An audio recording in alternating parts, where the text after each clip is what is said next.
Well, we live in a dualistic world.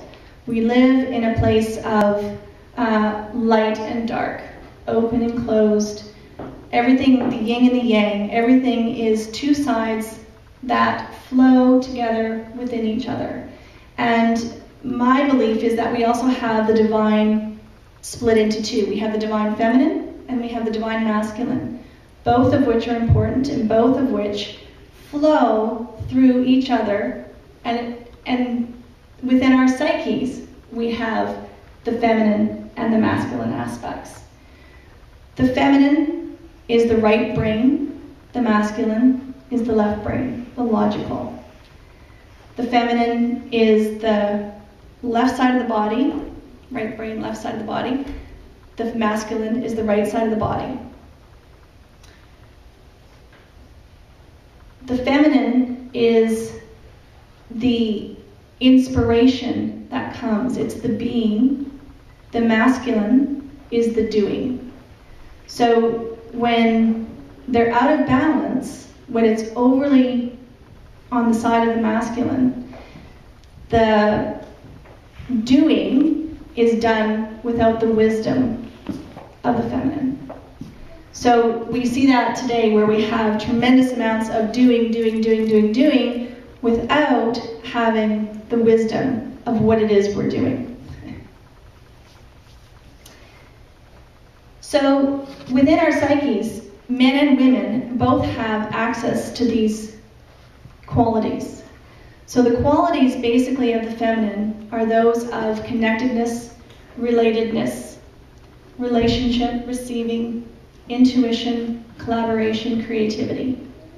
And how this works in our own lives is we get the inspiration, we get the idea, we get the intuition with our feminine side, and then we take that and put it, we manifest it into the physical using the masculine.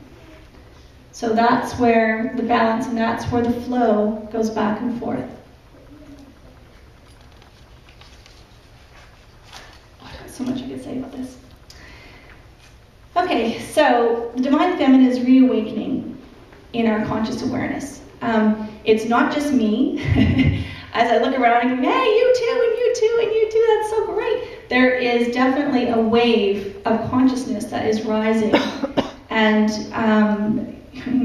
goodness knows why, but I'm one of the people who's out there and receiving this message and needing to relay it as well.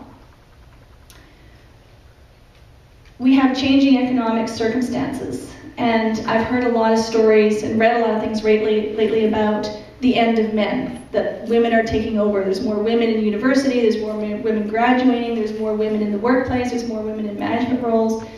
But the truth is, I don't think it's the end of men at all. I think that this is a huge opportunity for men to access this hidden part, this unknown part within themselves, and again come into wholeness.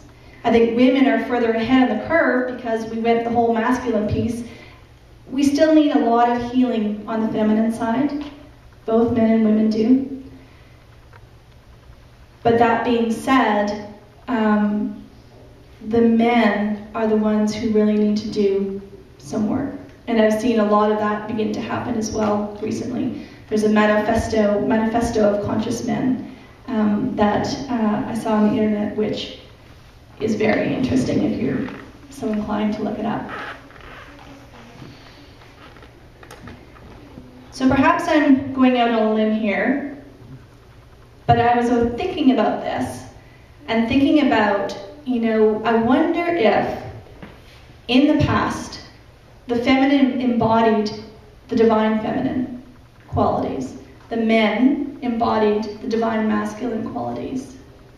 And that our evolution is to bring those qualities, both the masculine and the feminine, inside each of us as we move forward to the next level of consciousness.